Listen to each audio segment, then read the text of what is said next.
ஆண்டவராகிய இயேசு கிறிஸ்துவின் நாமத்தில் காலை வாழ்த்துக்கள். இன்றைய மன்னா, ஒரு சந்ததி அவரை சேவிக்கும், தலைமுறை தலைமுறையாக அது ஆண்டவருடைய சந்ததி எனப்படும். சங்கீதம் 22 வசனம் 30. இந்த சங்கீதம் 22க்கு தலைப்பு என்னன்னா, அகிலேத் ஷகார் என்னும் ராகத்தில் பாடி அப்படின்னு சொல்லப்பட்டிருக்கு. அகிலேத் ஷகார் அப்படின்னு சொன்னால் காலை மான் அப்படின்னு அர்த்தமா.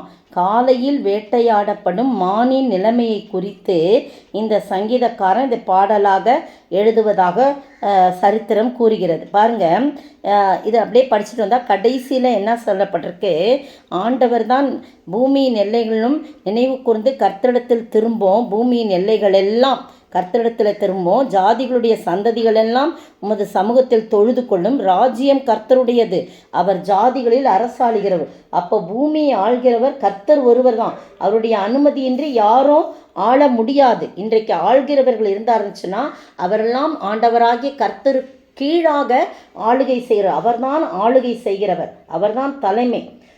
அடுத்தது 29-30 வசனம் பாருங்க. பூமியின் செல்வவான்கள் யாவரும் புசித்து பணிந்து கொள்வார்கள், புழுதியில் இறங்குகிறவர்கள் யாவரும் அவருக்கு முன்பாக வணங்குவார்கள், ஒருவனும் தன் ஆத்துமா அழியாதபடி அதை காக்கக்கூடாது. அப்படின்னா என்ன, ஒருவனும் தன்னுடைய ஆத்மாவை காக்க முடியாது இல்லையா. சரீரத்துக்கு காத்து கொள்றதுக்கு என்னென்னமோ நம்ம செய்கிறோம், ஆனால் ஆத்மாவை ஒருவனாலும் காத்து கொள்ள முடியாது. அது யார் காத்து கொள்ள முடியும்? ஆண்டவராகிய கர்த்தர் மட்டும்தான் அந்த ஆத்மாவை காத்து கொள்ள வேண்டும். அதனால் கிறிஸ்துவிடம் நமது ஆத்மாவை ஒப்படைத்து நித்தியத்துக்கென்று நாம் காக்கப்படும்படியாக நம்மை அர்ப்பணிக்க வேண்டும். அதுதான் அதனுடைய அர்த்தம். அப்போ அடுத்த வசனம் தான், ஒரு சந்ததி அவரை சேவிக்கும். யார் அந்த சந்ததி அப்படின்னு சொல்லும்போது, நாம் ஆண்டவருடைய சந்ததியில் உள்ளவர்களா அப்படின்னு யோசித்து பார்க்கும்போது உண்மையாகவே நாம் ஆண்டவருடைய சந்ததியில் உள்ளவர்கள் தான் என்று தீர்மானமாய் சொல்ல முடியும், சொல்ல வேண்டும். யார் அப்படின்னு சொன்னால், கர்த்தருடைய நீதியை மற்றவர்களுக்கு அறிவித்து கொண்டிருப்பவர்கள் யாரெல்லாம் இருக்கிறார்களோ அவர்களெல்லாம் அவருடைய சந்ததியில் இருக்கிறோன்னு அர்த்தம். அவருடைய நீதியை மற்றவர்களுக்கு என்ன பண்ணோம், சொல்லணும். அப்படின்னா நான் என் ஆண்டவருடைய நீதி எப்படி, அவருடைய பரிசுத்தம், அவருடைய மரித்தும் அவர் உயிரோடு எழுந்தவர், அவர் சிலுவையில் மரித்தவர், நமக்காக ஜீவனை கொடுத்தவர், அவர் ரத்தம் சிந்தினார் என்று சொல்லி ரட்சிப்பை குறித்தும், அவருடைய உயிர்த்தெழுதலை குறித்தும், அவருடைய பிறப்பை குறித்தும், அவருடைய பரிசுத்தத்தை குறித்தும் சொல்லுதான் நம்ம உண்மையான நாம் அவருடைய சந்ததியில் இருக்கிறோம். நம்ம ஒரு குடும்பத்தின் அங்கத்தினர்களாக இருக்கும்போது, நான் ஒரு மகளாக இருக்கிறேன்னு வச்சுங்க, அந்த மகளாக இருந்தால் என்னுடைய பொறுப்பு என்ன, நான் அந்த மகளாக இருந்து செய்ய வேண்டிய காரியம் என்ன, என் தாய் தகப்பனுடைய பெயரை நான் நிலைநாட்ட வேண்டும், என் தாய் தகப்பனுடைய அன்பை நான் புரிந்து கொண்டு அதை சொல்ல வேண்டும். அப்படித்தானே இந்த சந்ததியிலே, கர்த்தருடைய சந்ததியிலே நாம் காணப்படும் சொன்னால் அவருடைய நீதியை நாம் பிரசங்கிக்கிறவர்களாக இருக்க வேண்டும். பாருங்க, 2 பேதுரு 2ஆம் அதிகாரம் 5ஆம் வசனத்தில், எனக்கு இந்த வசனம் தான் ஞாபகம் வந்துச்சு. பூர்வ உலகத்தையும் தப்ப விடாமல் நீதியை பிரசங்கித்தவனுமாகிய நோவா முதலான 8 பேரை காப்பாற்றினார். மற்றவர்களெல்லாம் அவபக்தி உள்ளவர்கள் நிறைந்த உலகத்தில் ஜலப்பிரளயம் வரப்பண்ணி அவர்கள் அழிந்து போனார்கள். அப்போ நீதியை பிரசங்கித்தான். பாருங்க, நோவா அத்தனை வருட காலமாக ஆண்டவருடைய நீதியை பிரசங்கித்தான். ஆனால் அந்த ஜனங்கள் கீழ்ப்படியவே இல்லை.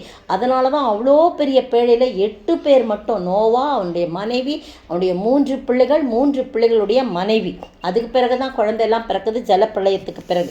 பாருங்க, இது அருமையான வேளையில் நீதியுள்ளவனாய், உத்தமனாய், தேவ பக்தி உள்ளவனாய் அவனை கண்டார் ஆண்டவர்.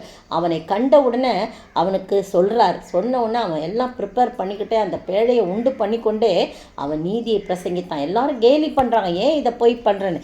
அப்போ அவன் சொல்கிறான், இல்லை, ஆண்டவருடைய கோபம் நம்ம மேல் பற்றி எறிகிறது, ஒரு ஜனம் கூட உருப்படியா இல்லையா, எல்லாரும் அவருடைய தேவ கோபம், இதை மழை தண்ணீரால் என்ன பண்ண போகிறாங்க, அதை அழிக்க போகிறான்னு சொல்லும்போது மழை என்ற வார்த்தையை அவர்கள் கேள்விப்பட்டதில்லை அது வரைக்கும். பாருங்க, பூமியின் பயிரெல்லாம் வானத்தின் பனியினால தான் வளர்ந்ததை தவிர மழை என்ற வார்த்தை இல்லை. இந்த பகுதியில் தான் மழை என்ற வார்த்தை 40 நாள் விடாமல் மழை பெய்யுன்றது மழை என்ற வார்த்தை. அதனால் அவங்க கேள்விப்பட்டதே இல்லை, அவங்களுக்கு அதெல்லாம் புதுமையாக இருந்துச்சு. அதனால் அவங்க கேலியும் கிண்டலும் பண்ணிக்கிட்டு அசட்டையாக இருந்தாங்க. அதனால் அவங்க வந்து கதவு அடைக்கப்பட்டது, இவங்க மட்டும் காப்பாற்றப்பட்டாங்க. மிருக ஜீவன்கள் என்னென்ன அவர் அழைத்து சென்றாரோ எல்லாம் காப்பாற்றப்பட்டது. ஆனால் கேலி செய்த மக்கள் எல்லாம் என்ன பண்ணாங்க? தண்ணீரிலே மூழ்கினார். அப்போ நீதியை பிரசங்கித்த நோவா பாதுகாக்கப்பட்டான். அவன் கர்த்தருடைய சந்நிதியிலே இருந்தான். அந்த மாதிரி சந்ததியில் நம்ம இருப்போம் என்றால் நாம் அவரை சேவிப்போம். தலைமுறை தலைமுறையாக அது ஆண்டவருடைய சந்ததி எனப்படும். இந்த ஆண்டவருடைய குடும்பத்தில் நாம் இருக்கிறோமா? ஆண்டவருடைய சந்ததியில் இருப்போம் என்றால் அவரையே சேவித்து அவருடைய நாமத்துக்கு மகிமுள்ள சாட்சியாய் வாழ ஆண்டவர் தாமே கிருபை செய்வாராக. ஆமேன். ஆத்தும ரட்சிப்பிழந்தவர் ஆயிரமாயிரமாய் அன்றாடம் இந்த மண்ணடியில் அழிந்து சாகின்றாரே. பாவம் பெருகுதே பாரும் பரநேசுவே, அழியும் மனுக்குலம் அதையும் ரட்சிப்பீரே.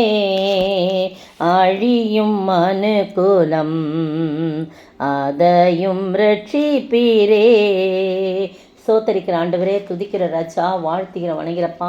எத்தனை நல்ல தேவன் ஆண்டவரே. உம்முடைய சந்ததியிலே நாங்கள் காணப்படணும். உம்முடைய குடும்பத்தின் அங்கத்தினராய் நாங்கள் காணப்பட வேண்டும். உம்முடைய நீதியை பிரசங்கிக்கிறவளாய் சமயம் வாய்த்தாலும் வாய்க்காவிட்டாலும் ஒரு நாளைக்கு ஒருத்தருக்காவது என் ஆண்டவருடைய அன்பை நாங்கள் சொல்ல வேண்டும். தீர்மானிக்க கேட்டுக்கொண்டிருக்கிற ஒவ்வொரும் தீர்மானிக்க உதேசராக என் இயேசு நல்லவர், அவரை ருசித்து பாருங்கள் என்று ஒரு ட்ராக்ஸோ அல்லது வாய் திறந்து ஒரு வார்த்தையோ ஏதாகிலும் ஆண்டவரே எங்களுக்கு நீங்கள் நல்லது செய்ய வேண்டும் என்று விரும்புகிற நாங்கள் உமக்காக நாங்கள் எதையாகிலும் செய்ய வேண்டும். கட்டாயம் உடைய நீதியை பற்றி மற்றவர்களுக்கு சொல்ல வேண்டும் ஆண்டவரே. அதற்காக எங்களை அர்ப்பணிக்கிறோம்.